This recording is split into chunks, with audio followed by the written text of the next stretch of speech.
Bersama saya aktivis jaringan pembela hak perempuan korban kekerasan seksual, Ratna Bataramunti. Tadi Anda sudah mendengar kesaksian Icat. Bagaimana Anda memaknai kesaksian itu bahwa Putri Chandrawati ikut membersihkan barang-barang Yosua? Apakah ini juga menunjukkan bahwa ia tidak selemah yang dipikirkan banyak orang? Iya dong.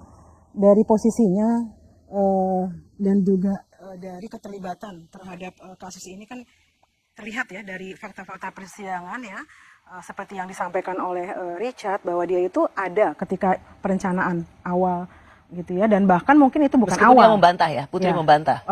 Belum tentu juga itu awal. Kita kan nggak tahu karena kan Yosua itu sudah menyatakan dia tuh punya masalah yang berat gitu ya, sampai dia kemudian dibunuh gitu ya, dan kemudian PC itu terlibat juga dalam perencanaan, bahkan tadi juga setelah selesai melakukan eksekusi juga dia aktif gitu ya, mengumpulkan HP penyidik. Jadi apa menurut Anda seperti apa peran seorang Putri Chandrawati?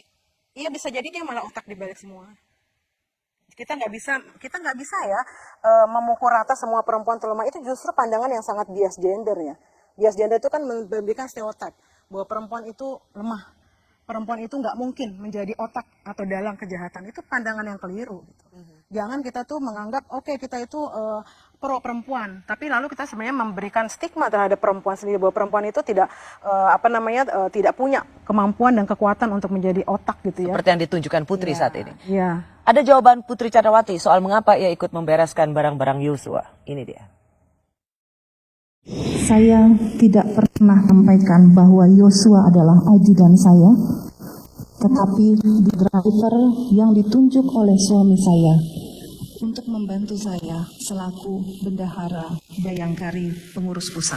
Dan saya tidak pernah membereskan barang-barang kepunya Yosua, tetapi saya hanya minta tolong dicarikan dokumen berupa fotokopi keuangan Bayangkari, karena saya adalah bendahara umum pengurus pusat Bayangkari. Karena saya mempunyai tanggung jawab selaku bendahara umum pengurus Bayangkari untuk intern organisasi Bayangkari. Karena ini merupakan dokumen organisasi Bayangkari yang tidak boleh diketahui oleh orang lain. Ada dua kesaksian dalam persidangan itu, yaitu tentang ketika Putri mengatakan almarhum Yosua bukan ajudan, supir, hanya supir. Dalam bahasa nonverbal itu memiliki kesan bahwa ia ingin melemahkan posisi Yosua, tidak seperti yang selama ini dikatakan memegang peranan, karungga, dan lain sebagainya, dan seterusnya. Tetapi di akhir kesaksian, karena Icat mengatakan disuruh membereskan barang-barang Yosua untuk membersihkan sidik jari Verdi Sambo, dengan jelas juga Putri mengatakan karena ia bendahara umum pengurus pusat Bayangkari, karena saya mempunyai tanggung jawab selaku bendahara umum pengurus Bayangkari untuk internal organisasi Bayangkari, karena ada dokumen ini tidak boleh diketahui oleh orang lain. Ini sebenarnya agak mengejutkan statement ini. Iya, nggak konsisten kan. Artinya ada peran Joshua yang jauh lebih signifikan ya daripada sekedar supir gitu ya. Dan itu dicoba ditutupi ya di awal-awal dengan mengatakan dia hanya driver gitu. Nah itu yang harusnya itu bisa ya menggiring gitu untuk membongkar sebenarnya motif apa sebenarnya gitu ya. Dan apa sih masalah Joshua yang berat ya, yang dia tuh menjadi sehingga ia harus dibunuh. Dan saya kira dia juga ada di lingkungan keluarga polisi, tahu betul untuk kalau misalnya memang ada kejahatan itu bukan dengan dieksekusi dong. Eksekusi kan itu hanya tujuannya apa? Membungkam.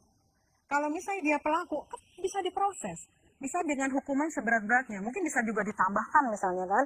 Atau kalau betul dia memperkosa, itu bisa langsung ditembak saat itu juga. Itu dia bisa dilepaskan. Iya, tapi kan ini kayak ada perencanaan ya. Kalau lihat daripada yang ini yang disampaikan ya di persidangan. Nah, lalu itu tadi, ada sesuatu mungkin yang lebih besar ya, dan itu menggunakan motif KS, dan dia memang harus dieksekusi, lalu tapi dicari motifnya gitu ya, supaya dia menggunakan konstruksi gender di masyarakat ya, budaya patriarki kan, yang dimanfaatkan bahwa ini loh saya sebagai suami, istri itu milik suami, dia tuh harkat martabat keluarga, jadi sedikit disenggol kamu saya tembak, kan kesannya seperti itu yang coba disampaikan sehingga Untuk masyarakat menjaga martabat keluarga. sehingga masyarakat yang memang budayanya patriarki itu langsung termakan, oh iya ya, ini pasti bapak LPS ini hilang akal gitu. Tapi kan ternyata kan dari fakta persidangan nggak begitu ya, nggak sesederhana itu.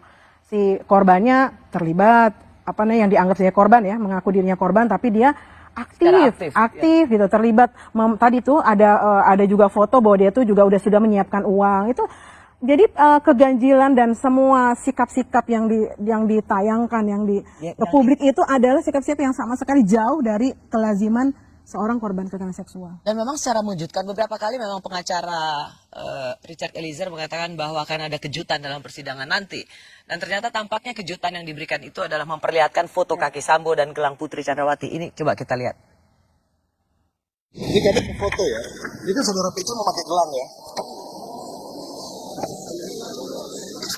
Ini memakai gelang yang kami mau mengambil foto kemarin. Kalau teman-teman lihat di sini, ini ada gelangnya tapi agak kecil ya. Tetapi teman-teman bisa melihat. Nah, yang ajaibnya hari ini adalah PC sudah tidak memakai gelang tersebut. Saya tadi sempat foto lagi. Ini yang screenshot ya, tanggalnya ini ya.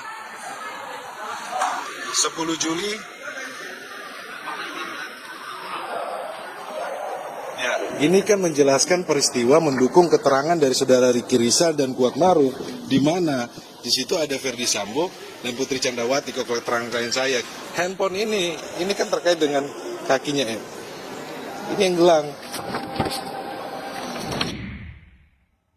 Ya, itu semua menunjukkan kan fakta-fakta di persidangan bahwa seorang PC itu dia bukan sekedar ibu rumah tangga yang kerjaannya harus ngurus anak, bergantung sama suami.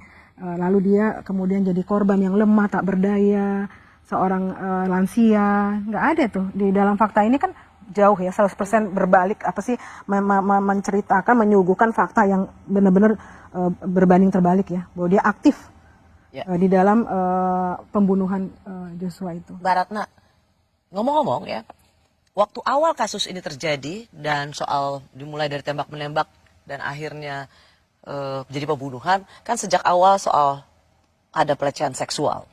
Ya. Istri jenderal dilecehkan. Saya sempat mendengar sih ada 1-2 aktivis perempuan yang mengatakan bahwa ini harus didalami. Mbak Ratna sejak awal memang ingin mendalami dan baru sekarang merasa bahwa ini tidak benar sebagai korban perkosaan, atau maksud saya, apakah Mbak Ratna sejak awal tidak percaya bahwa ini ada kasus perkosaan atau pelecehan seksual dari ajudan ke istri jenderal, atau awalnya Mbak Ratna tuh melihat bahwa ya memang ini harus didalami? Ya, dari pertama tuh kan